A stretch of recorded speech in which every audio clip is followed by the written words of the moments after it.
All right, good afternoon to everyone. We'll go ahead and get started here.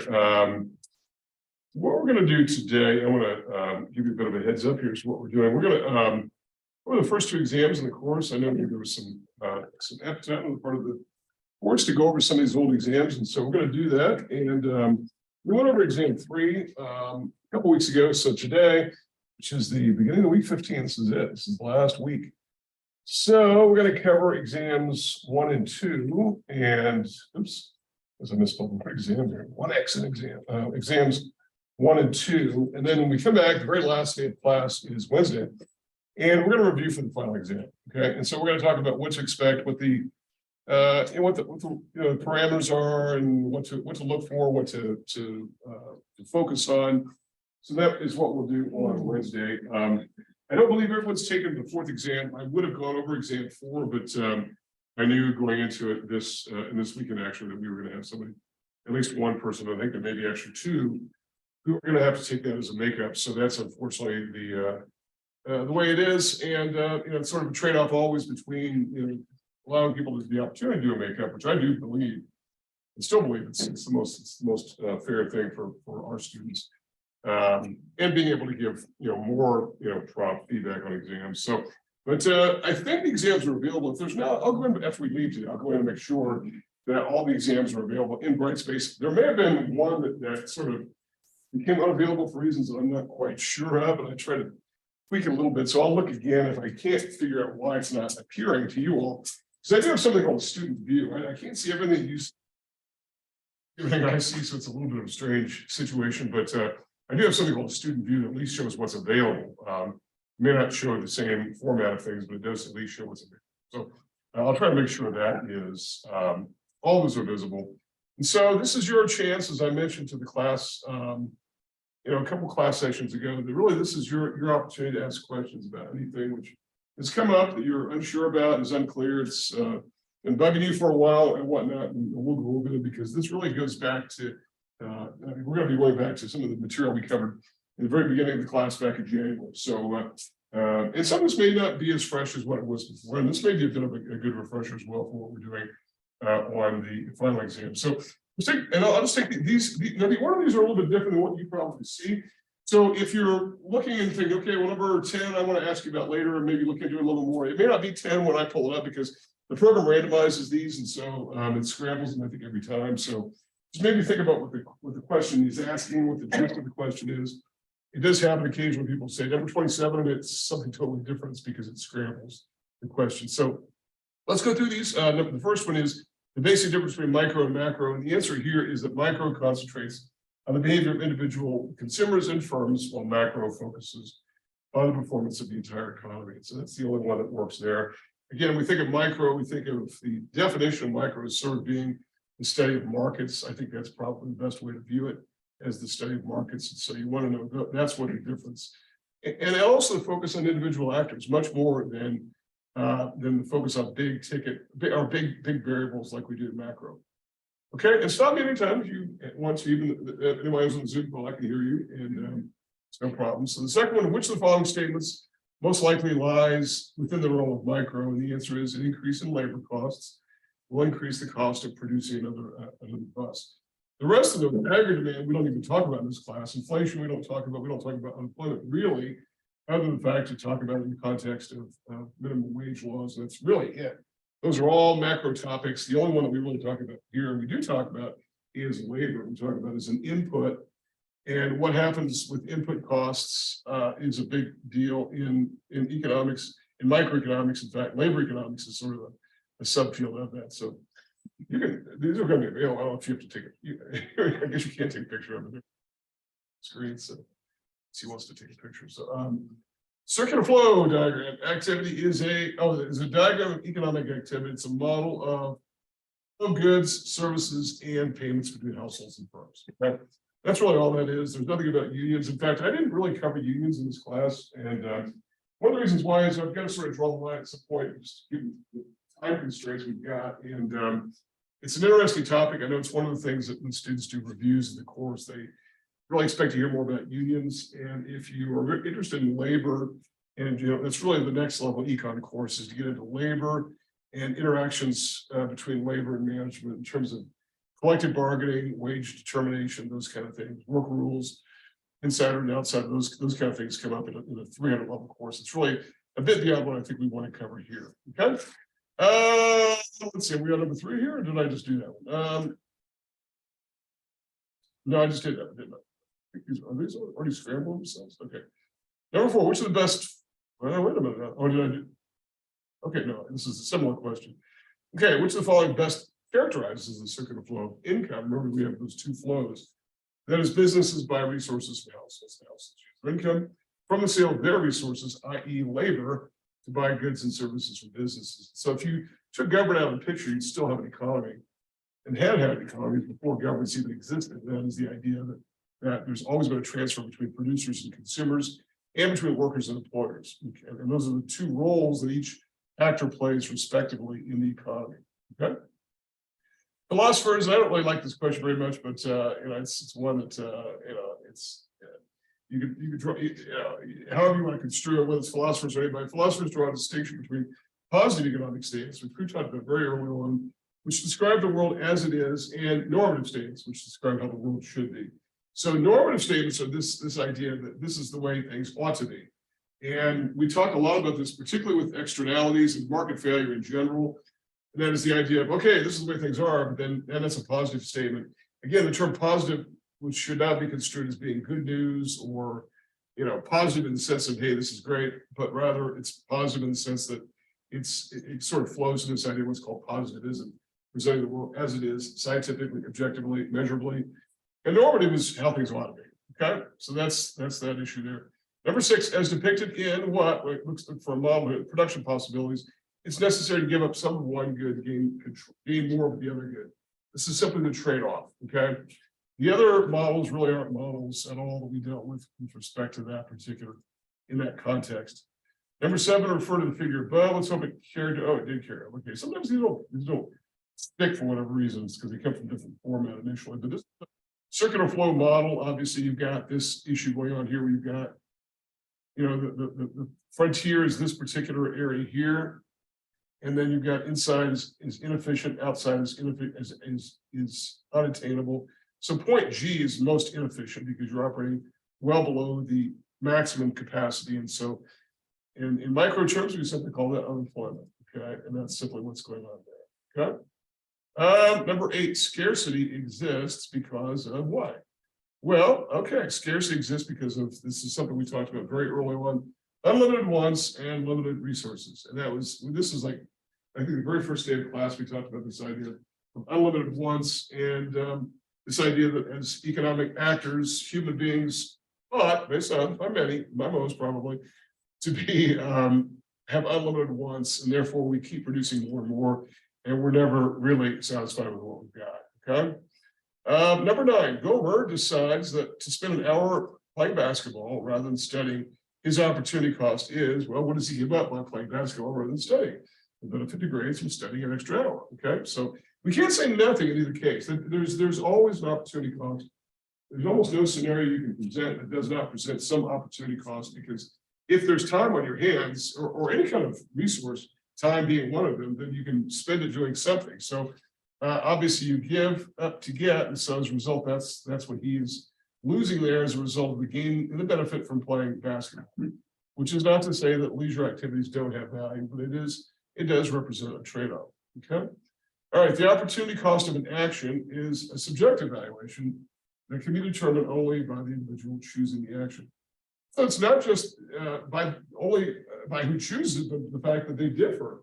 So maybe his opportunity cost, he has no opportunity cost of losing studying because he's not a college student.Maybe his opportunity cost is earning a wage, or maybe his opportunity cost is doing something else. Maybe there's going to be an opportunity cost, but it's unique to every individual. It's also unique to every individual actor as well. And that includes governmental actors as well as private sector actors like individuals and firms. Okay, question about the PPF here. Refer to figure above at point A in the, which is, I guess, where's, oh, point A is right there. Okay. In point A, the economy what? And we say it's not using its resources efficiently.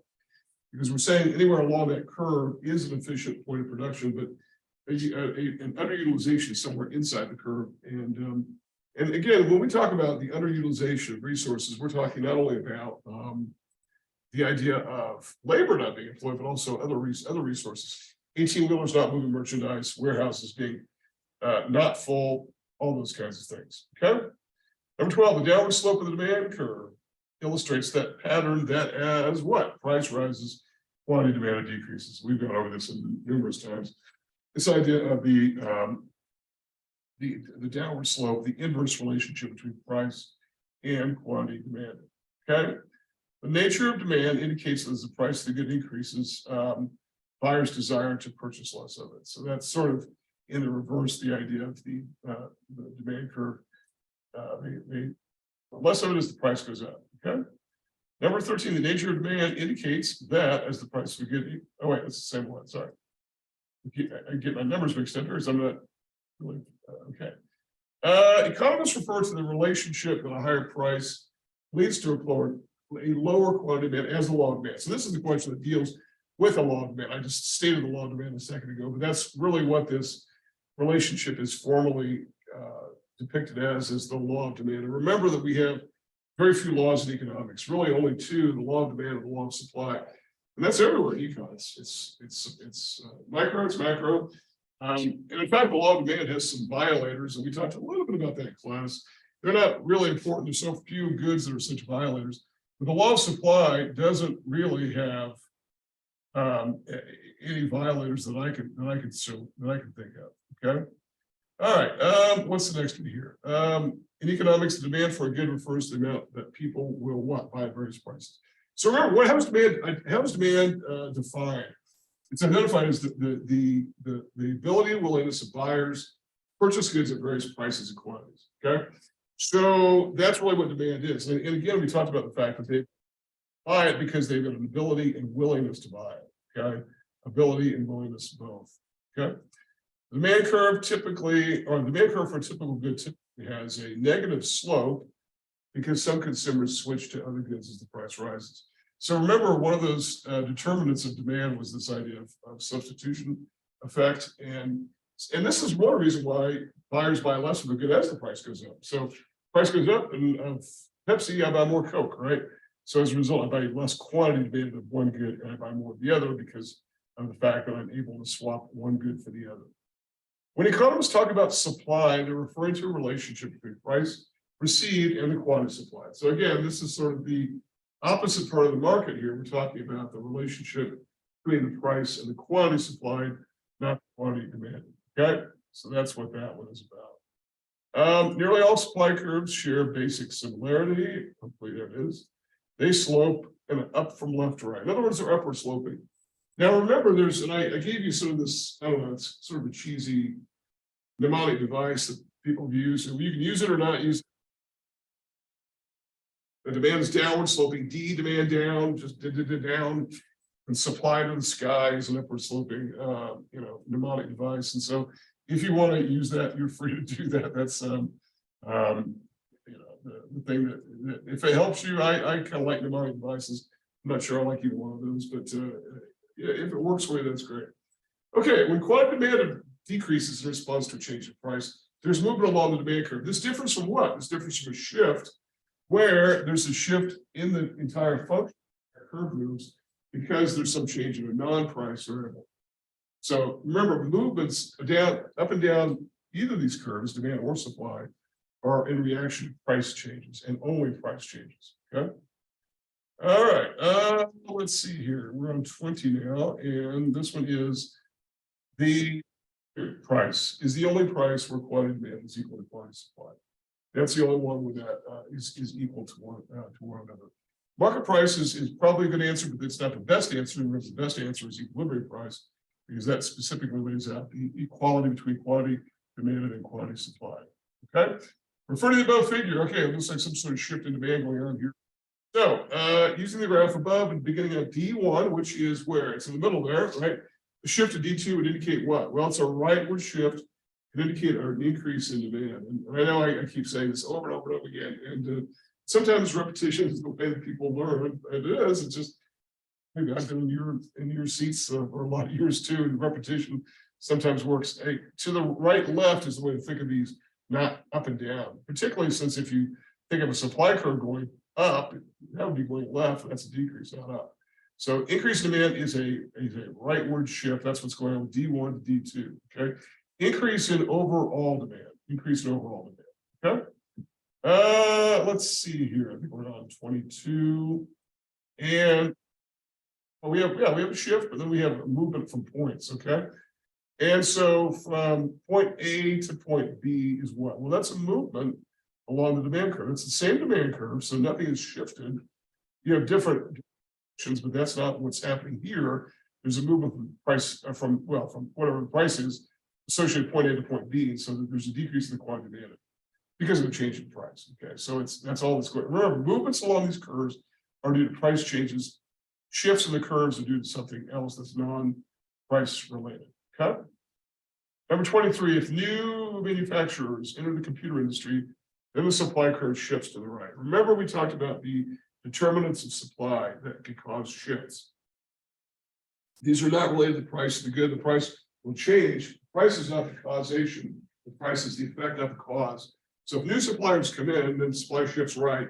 It's one of the determinants or the so-called DNA factors of supply. And as a result, maybe the price will probably go down as new suppliers come in. That is very often the case when new suppliers come in. They lower the price in order to get market share.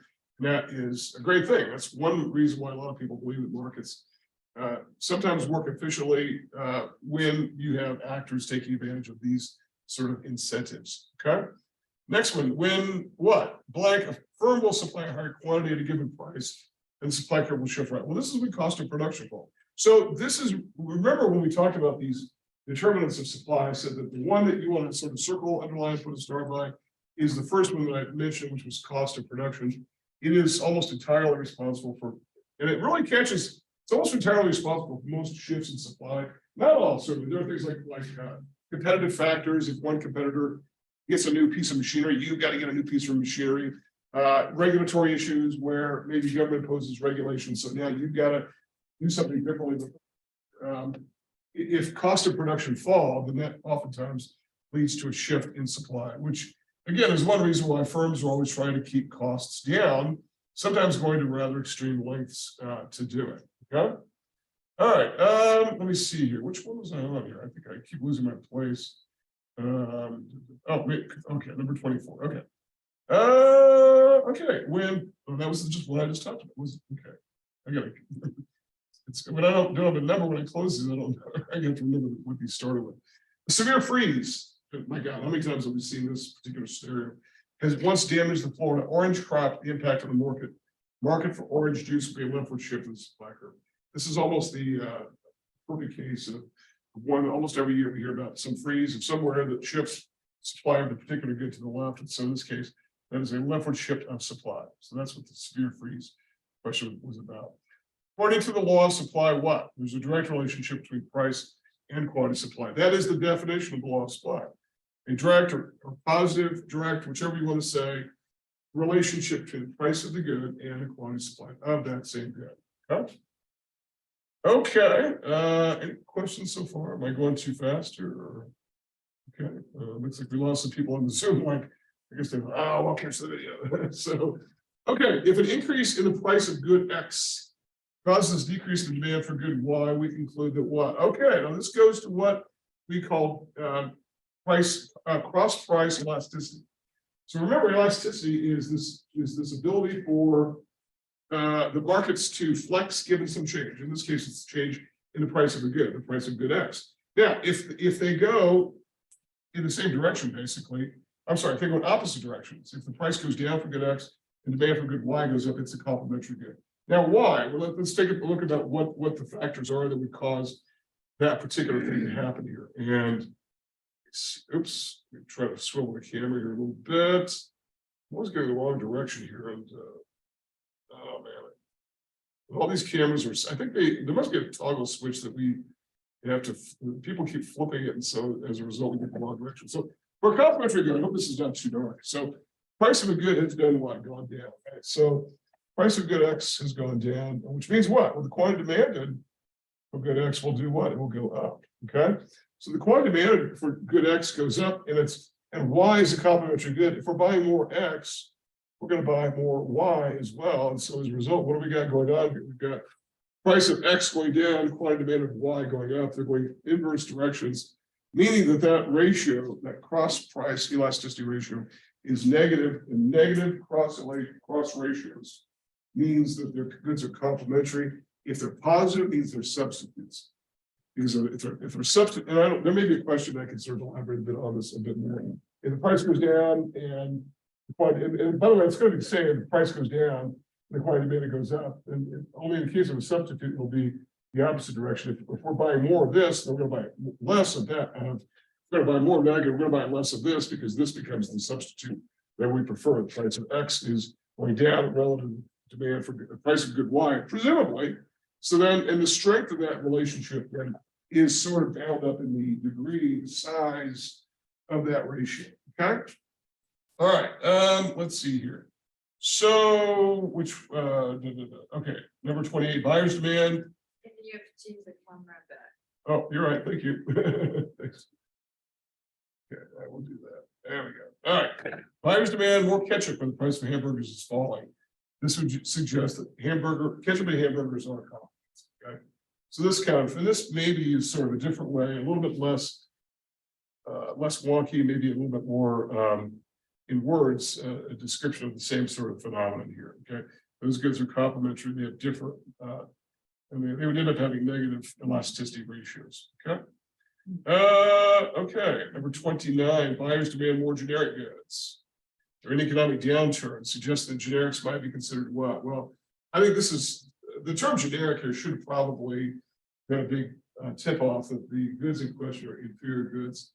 Not all inferior goods are inferior in quality. In fact, not all generics are inferior in quality, despite the fact that there seems to be that perception. But the thing about generic goods is they tend to be priced less because they don't receive any promotion, no marketing support, no advertising, no coupons for them typically.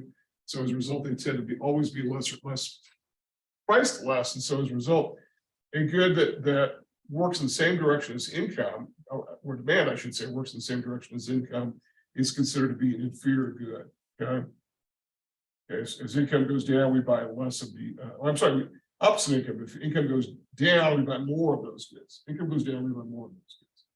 Okay, so number 30, households and firms together make up what we call the private sector. So we talked about this. This is simply the grouping of actors, households and firms together, or the private sector.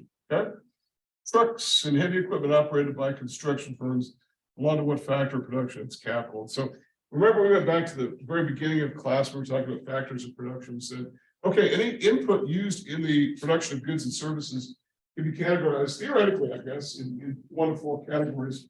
And we said capital was sort of the original, very old school definition of capital, going really back to the 18th century. And capital really meant machines and equipment. And today the term capital has been changed a little bit, but we still would refer, but there's still capital goods, just that our definition is a little more expansive, but there's no question those would fit into the category of capital goods.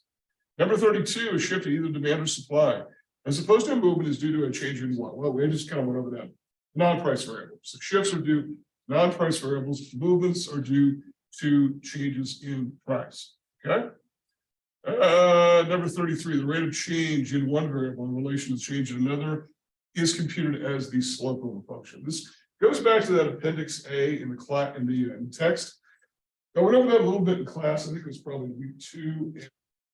I wanted everybody to have sort of a jump start as to some of the things you've probably seen before in the previous life in mathematics. And so slope is to simply define mathematics as the rate of change in one in relation to change in another. Typically, it's one axis along one axis and that versus the change on another axis. Okay, as they are dragged to their coordinate points. Okay, the conflict between society's unlimited wants and the reality of scarce resources. Well, we talked about this as being a factor, but what we didn't name it in the earlier question, and it's simply called the economizing problem. So, and I don't believe your book actually gets into it, but we do, and a lot of textbooks do. And in fact, it's one that I think describes a lot of the human dilemma, and that is the fact we've got wants, but yet there are scarce resources. And Scarcity has varied wildly over time and space. And, obviously in today's world, we have people with not much scarcity in relation to others, particularly material ones. Then again, we've still got things like scarcity of health. Even the wealthiest of people can get ill, and we've also got scarcity of time. So time is a big issue as well. Okay. All right. Factors of production. That is land, labor, capital, or what we call input factors. We sort of just another term of thinking about these. And I kind of like the way that we describe these input factors because they sort of make their way into the input for production and we distinguish those from outputs. Okay. 36, a condition of short-term stability in the market. That is the definition of equilibrium. Okay. That is the condition of equilibrium, which we see in many cases throughout markets. Number 37, the movement of money in compensation for goods and labor. This is simply called the financial flow.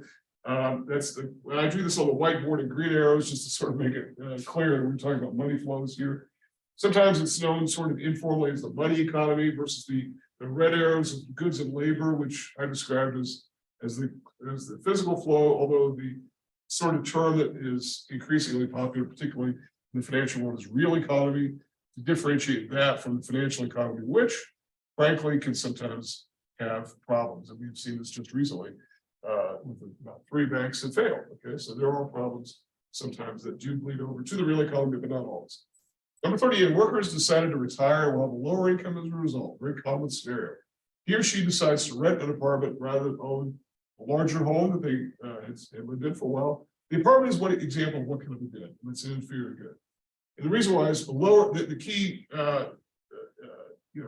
red flashing sign here is lower income. And an apartment is an inferior good to a home because it usually costs less than a home. There's certainly less in form of maintenance and all of these other kinds of things and space and all that. But it's a very common scenario for somebody to downsize as they get older, particularly if kids are moved away and all that kind of stuff. Okay. Toothpaste and toothbrushes are what kind of goods? I try to make this example as painfully obvious as possible. These have got to go together, and so they've got to be complements. There can be there's no other way that they can't be any other way, and they're not going to be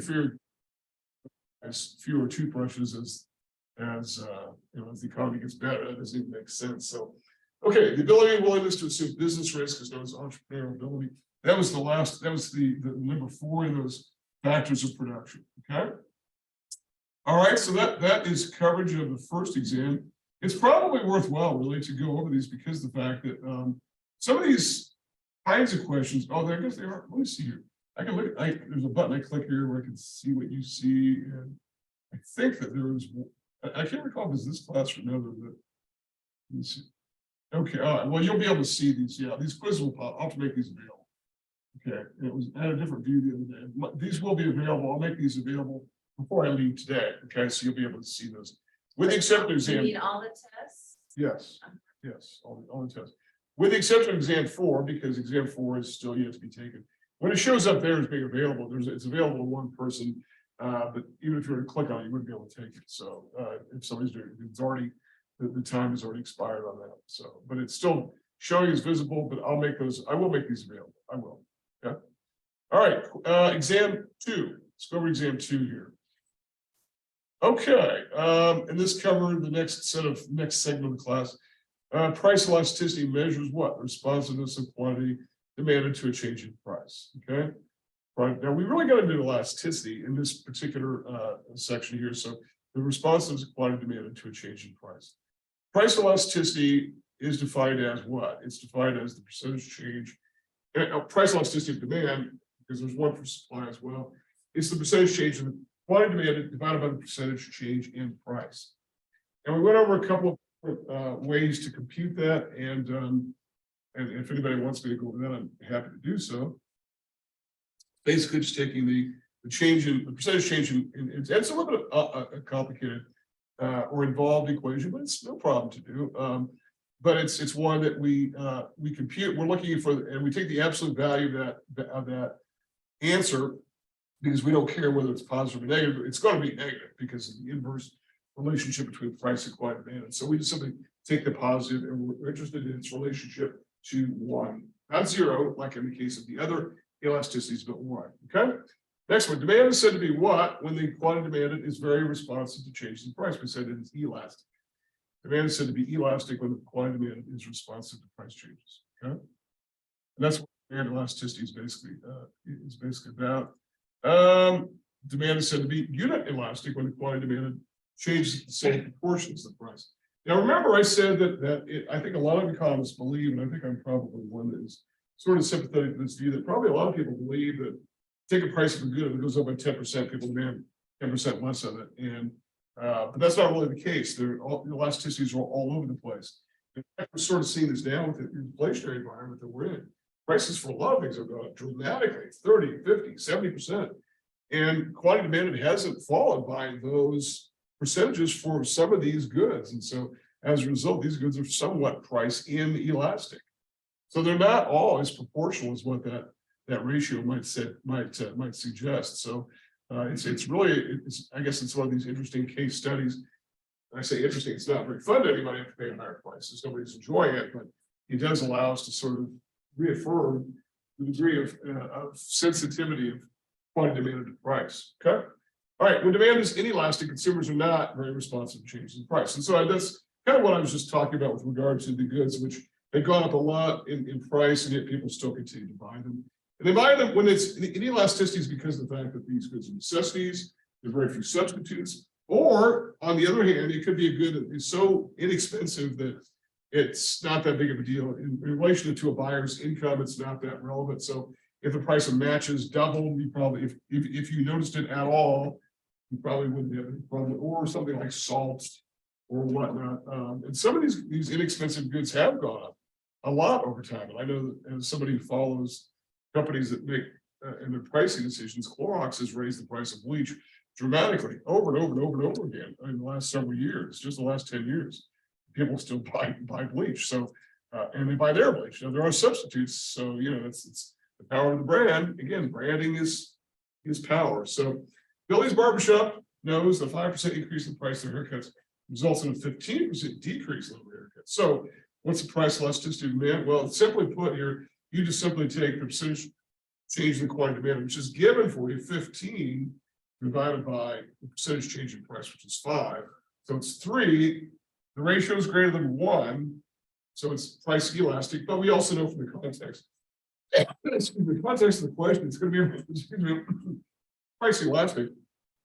If we know that he raises the price and buyers stay away, it must mean that the demand is elastic. And so this is the only ratio even close to being above 1. The rest are not even close, and so that's the only answer that works for Billy Bob. Okay. Number 7, the demand for a product is unit elastic at a price of 20. 10 units is sold, the price is increased to 40.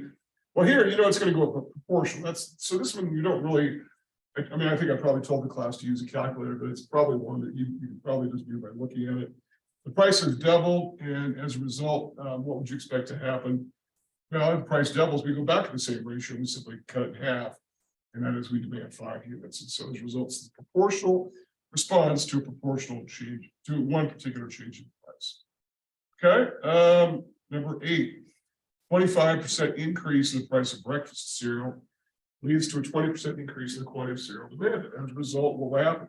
Okay, so what's going on here is this. You've got a decrease in the price of cereal, but not very much increase, or not as much increase in the quantity demanded. So in other words, it's somewhat price inelastic. And so as a result, if what happens when demand is inelastic and you lower the price of the good, you end up lowering revenue. This is why firms that sell products with inelastic demand tend not to lower price ever, ever, ever. If they do, it might be for a particular special limited reason, but they don't lower the price because why should they? Because they're going to lower the revenue. This is what it means to have price, to have inelasticity going for you. How do they get there? How do they get that demand curve to steepen? Things like branding and promotion. And we all know people have got to have a particular brand of good, whatever it is. And so if the price goes up by 25%, they're not among the ones that, or well, in this case, the price is going down, but they're the ones who are not particularly moved by price changes. And so in this case, the price has gone down, but it hasn't really increased much in the way of quantity demanded. So as a result, revenue goes down. So The output effect overwhelms the price effect, revenue goes down. Okay. Number 9, a 10% decrease. We did do, okay, we did do this. 10% decrease in the price of potato chips leads to a 30% increase in the quantity of soda demanded. All right, well, soda and potato chips, that's kind of a hint there that we've got some sort of complementary relationship here. In complementary goods, the ratio is always going to be negative, and that's just something you have to know. Even if you didn't do the math, it's the only one there with a negative ratio. So the answer to that is -3. Plus, if you did the math, you'd say that 3 or 30 divided by -10, or you put a percentage, 0.3 divided by -0.10, or is going to be -3. So if you did the math, you would get the same answer, but you didn't have to do the math even if you were aware that the complementary goods have a negative cross price elasticity. Okay. Number 10, if cola and iced tea are substitutes for consumers, then it's likely that the cross price elasticities are greater than 0. In other words, they're positive. So when we say they're greater than 0, we mean that this ratio, cross price elasticity for two goods that act as substitutes, is a positive value. Okay, and the higher that positive value, how high that positive relationship is. Okay, the strength of that cross elasticity measure. And again, we study these crosses of goods because you may be marketing a good that is related to some other good that you have nothing to do with. And we talked about this example that I ran across where I had a company making hamburger buns that I was working with. And the price of why they made it for beef fell dramatically because of the scare for E. coli. So people weren't buying hamburger buns. Why should they buy hamburger buns? They had nothing to do with cattle or E. coli or anything. They were affected. So these relationships, these cross relationships do matter. Okay. All right. Taxes on goods with what? Inelastic demand curves will tend to raise more revenue for the government than taxes on goods with elastic demand curves. In other words, steeper demand curves, inelastic demand curves tend to be taxed more than goods with flatter or elastic demand curves. And we know this. And we know this because of the fact that, and the explanations are pretty straightforward. They're not what people oftentimes want to hear. And that's the fact that consumers don't put up as much of a fight as do businesses when it comes to taxes on goods, and they're not a cohesive force. Sometimes businesses will fight desperately to push the tax onto goods that they know they're going to sell even if the price goes up because of the tax. Liquor, cigarettes, gasoline, all those are taxed, not just sales tax, but also add-on taxes, excise taxes that add on to those because people are going to buy them because the demand is price inelastic. And the seller can push most of that or all of that tax onto them.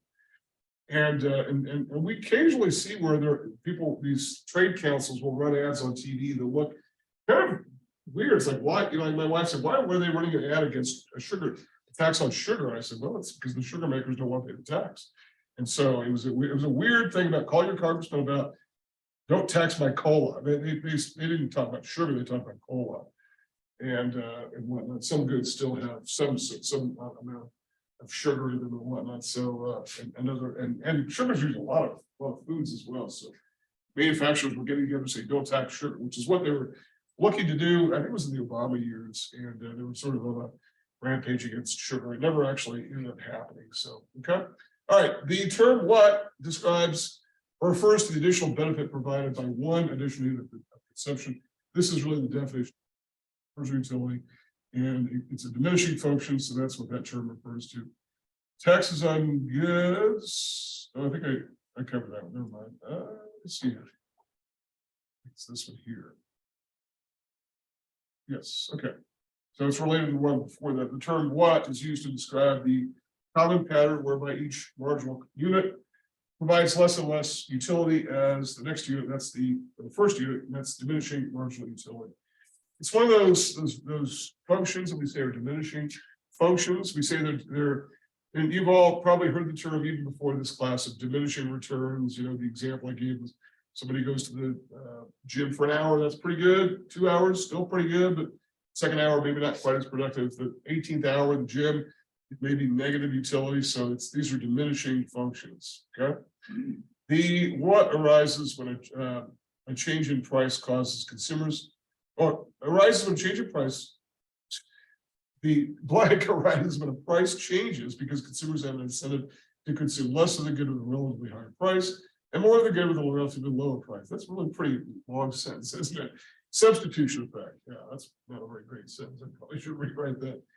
So it's the substitution effect. That's basically what it is. You buy the good with a lower price because you don't want to buy as much of the good with a lower price. Okay. All right. Margin utility can what? Well, it can be negative, it can be positive, it can be negative, it can be zero.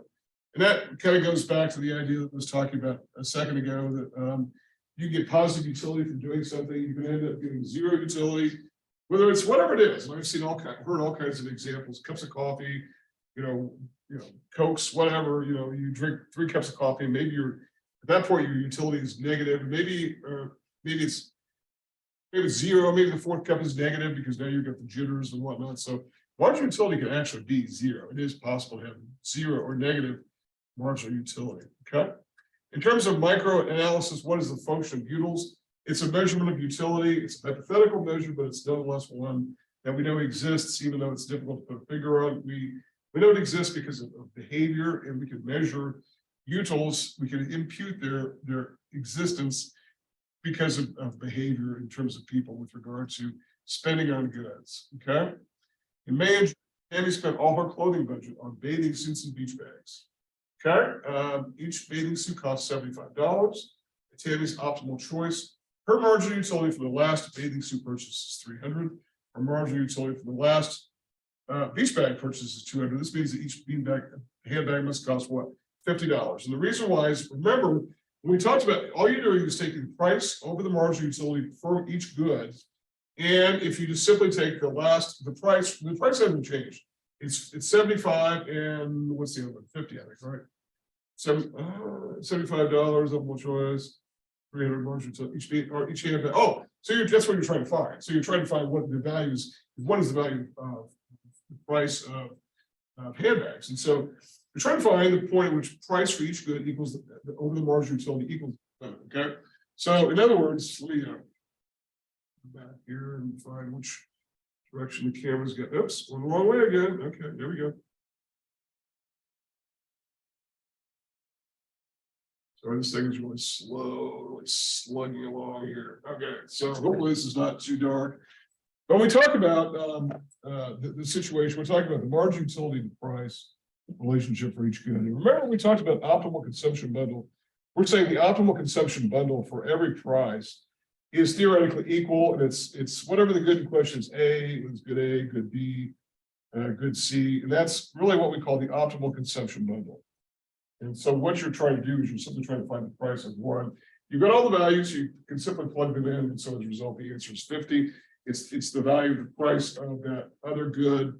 In this case, we only have 2 goods and 2 prices. We just have to find that one price. We have the 2 goods, 2 margin utilities, and we just need to find the price. Okay. All right. So that was Tammy's main purchases.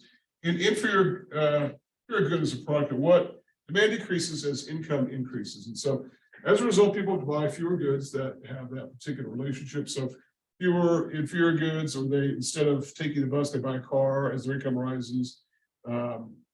Instead of going to Cliffs on vacation, they now go to Disney World, those kinds of things. And so as their income goes up, they demand less of these goods. Okay. Number 19, in micro terms, the ability of a good or service to satisfy wants, and that's simply the definition of utility. Okay. Utility is the answer to that one there. Okay. And then affirms. Okay, affirms what? Costs, fixed costs do not consist of expenditures that must be made before production starts. And typically in the short run, they do not change over the level of production. So this is where we got into this business of cost, the cost of production, where we said, okay, look, fixed costs don't vary with the level of production. Now we know that in the long run, fixed costs are going to change because you're going to expand facilities and you're going to add new managers and salaried staff. Salaries are fixed costs, but as they don't vary with the level of production. So these are going to go change, but in the short run, they do not. So fixed costs have got to be made regardless. Even if they shut down the plant for a week, for a month, to clean the place, which is often the case, fixed costs go on. You still have to pay insurance and utilities, those kinds of things. Okay. All right. Number 21. What includes all cost of? Come on. Here we go. Variable costs include all the costs of production that increase with the quantity produced. They go the same direction as quantity produced. We say these are related to the cost of production. So these costs are variable because the output produced is variable. Okay. Number 22, blank occur when the marginal gain in output diminishes as each additional unit of input is added for returns. Whatever that is. In this case, it would be, if you're talking about output, presumably the marginal product. And again, we sort of talked about this a bit later. We didn't talk about it here. We talked about marginal product of labor, but it could be any unit of input. Diminishing marginal returns. We see this all the time. We see these particular kinds of descriptions. Okay. Number 23, in order to determine what the firm's total cost must be divided by the quantity of its output. This is average total cost. Sometimes you'll see it's average cost, just AC, or we represent ATC is more, it's sort of more comprehensive. It's simply the unit cost of production at whatever the level it is that we're producing. Okay. It answers the question, what did it cost this producer to make this particular good? This one can of Diet Pepper or Dr. Pepper, this one pack of cigarettes, this one roll of paper towels. That is the answer, average total cost per unit. Okay. Number 26, if a paper mill shuts down for 3 months so that it produces nothing, its variable costs will be reduced to zero. Remember, fixed costs go on, the variable costs do not because there's nothing being produced. And this includes labor, there's hourly labor or manufacturing labor tends to also be considered a variable cost as well. And presumably if the plant shuts down, labor is not there, and which is not to say that they won't get paid. Maybe they will. Maybe there's vacation pay or whatever. Some workers do, but it's just a simple that variable costs in general do not change. So here's a table that sets out information for the cost of volleyballs. Okay, some values are missing, which the following statements are correct. All you have to do here is you got to sort of work these numbers, and so if you know what the relationship, and you got to know the relationship between fixed and variable cost and total cost, and so. And in this case, every answer is only asking for A and E. So you figure out what A is. Okay, so consider this cost, and you're only given fixed cost here, but again, it won't change anywhere. So it's got to be 30. And you know that total costs are 42. Well, then variable cost must be 42. It has to be because this is 32 and plus or total cost minus fixed cost must equal variable cost. So that's just a way of backing into that. It's simply one way to do that. Or you could simply take average variable cost divided by or times the quantity and then get 42. That's a little bit more challenging way to get there, but you could get there that way too. And then E was the other one that's being asked for. Marginal cost. It's simply the change in total cost as we move from one particular level to the next. And so as a result, you've got total cost and you're all right. So you know fixed cost is 30. And so you know the total cost is 42, okay? So as a result here, if the total cost of production from 0 to 1 units, which is what's being asked for, as we go from here to E, from 0 to 1 units, it goes from 30 to 42, that is 12 plus 30, 42. 42 minus 12 is 30 is 12, E is 12, okay? You can just sort of back into it in that particular direction. Or keep in mind, it's not a coincidence at all that the average variable cost at that level is also 12 because marginal costs typically capture variable costs in the short run, but variable costs, you know, all costs are variable in the long run. Okay, so that's the way to get it. Any questions about that one? It's a little bit trickier, but it's not intended to make you throw this up on a website, on a spreadsheet or whatever. You could. It's really meant for you, or to even use a calculator. It's really meant for you to sort of piece through the logic and the relationship between these variables. Okay, and for those of you who will go on to take further business courses, this kind of stuff goes on and on and on. I mean, these sorts of spreadsheets are a thing to get familiar with. They will never stop throughout your business education. Okay. All right. Let me see here. ABC Corp produces and sells kitchenwares. Last year produced 7,000 can openers, each one sold for 6. Produced the 7,000 can openers, the company incurred variable costs of 28,000 and a total cost of 45,000. Their fixed cost to produce 7,000 can openers was what? Well, if we know total cost was 45, then it must mean that we simply have to find out what the variable costs were. Okay, the variable cost must have been 17,000. So divided by however many was 7,000, it gives us 243. Okay, that's the average fixed cost. Remember, all you're doing here, and this is why I gave you this sort of listing a couple of times on the board of all these costs, average variable cost, average fixed cost, average total cost. I say keep those handy because you'll need them. And here you probably do want to use a calculator, but again, it's not intended to be really hardcore math. It's just simply knowing what do we want here? Average fixed cost. How do I get average fixed cost? I can simply take variable cost plus or subtract variable costs from average total cost and get that, right? And that's one way. That's one way to get that, among others. So we went over some others as well. That's the easiest, particularly when time is an issue. Okay. And stop if you have any questions. I'm more than glad to start. We're doing great on time here. We've got about 20 minutes left.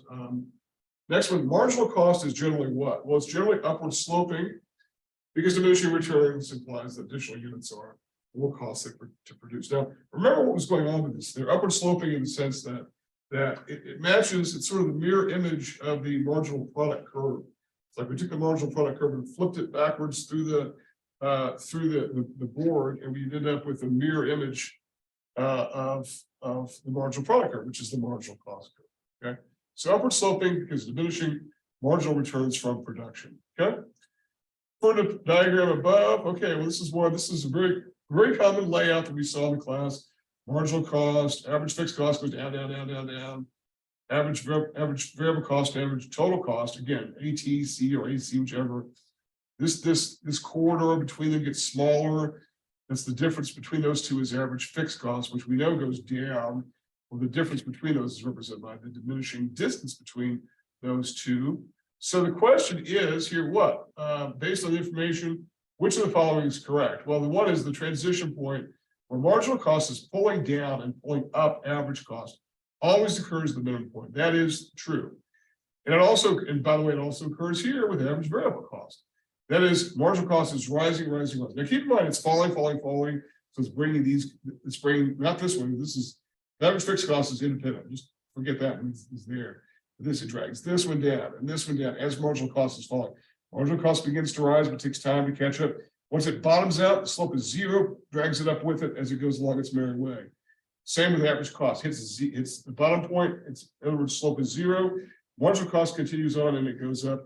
Remember the explanation I used in class was something like a baseball player's batting average or grade point average. If you have a 3.0 grade point average, in the final semester you get a 3.5, you know your average, which goes back all the way to the first semester, is going to go up.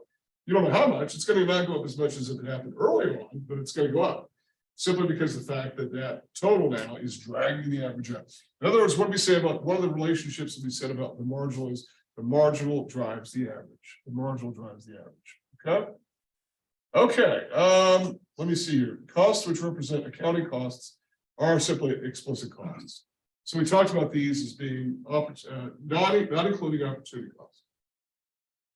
Okay, so these are only explicit and they represent costs which the accounting world recognizes only as being objective, measurable, and reliable. Economic profit takes into account.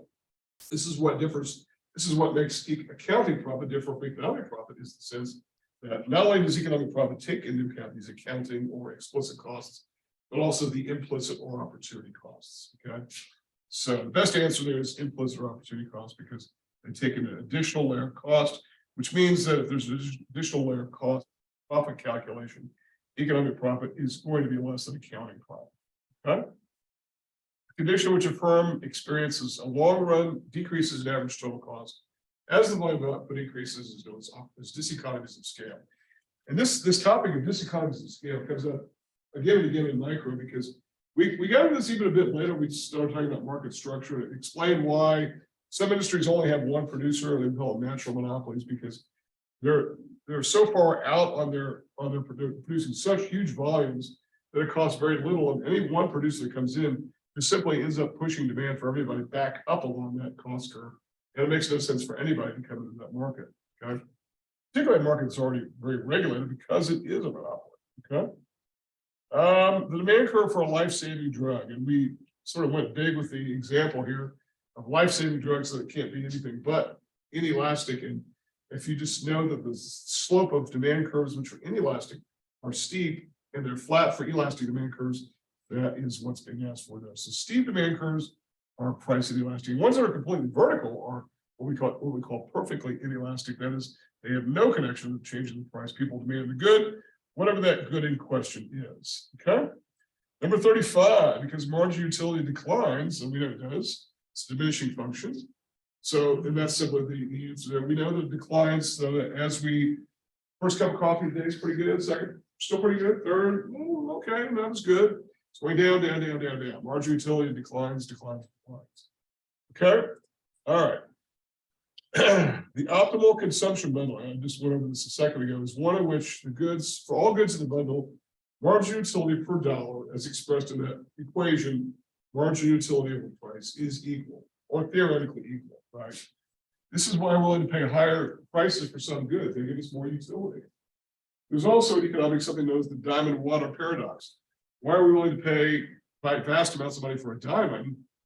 And even though it doesn't keep us alive, and not very much for water, it's because margin utility for water simply goes away very quickly, whereas a diamond can theoretically last your whole life, your kids' lives, your grandkids' lives, that sort of thing. So it goes on and on and on. So margin utility, much slower diminishment over time. Okay. Number 37. In the long run, I think I even mentioned this a minute ago. In the long run, all costs are variable. And that's the idea that fixed costs, which basically represent a horizontal line on the EQ plane, that dollar quantity plane, do take a step function, they step up, they take a jump or step upward because we say these costs are lumpy. That is that in the long run, you can't add a tenth of a manager or build 1/30th of a manufacturing plant. You've got to go all the way and so you step up to the next level. So even though fixed costs are fixed, in the long run, all costs, including those fixed costs, are variable. Okay. Number 38, the sensitivity or responsiveness of the quantity demand of a good through changing the price of another good is called cross price elasticity. Not the price of that good, but the price of another good, that demand for a good changes. Number 39, the decline in unit costs as output rises is called economies of scale. It's a very similar concept, even though it doesn't have to necessarily be in the long run. It could be even in a very short run condition. Okay. And the final question is, in economics, we say that the marginal drives the average. That was, I just mentioned that. The marginal drives the average. So it's just like your marginal performance in GPA drives your average performance. Your batting average, if you're a baseball player, you hit a 500 in one game, your average overall the season was 300. It's going to go up, depending on how many, whatever the math looks like. We know it's going to go up. There's no question it's going to go up. But in directionality, the marginal drives the average. That's that marginal performance. Okay. So that kind of does it, I think, for what I've got to talk about today. And are there questions for me about anything that I can answer? Anybody here? Or anybody on the Zoom call? Are your final the questions on the final, are they going to come from the? They're not going to be the same. They're going to be drawn from the entire class, but they're not going to be the same questions. So. Okay. All right. Well, if you do have questions in the meantime, I'll be here on, obviously on Wednesday. We'll have class and talk about the final exam, talk about what to expect for that. And in the meantime, I'm around here every day. So feel free to reach out and if you have questions. Otherwise, have a great rest of your day. See you on Wednesday.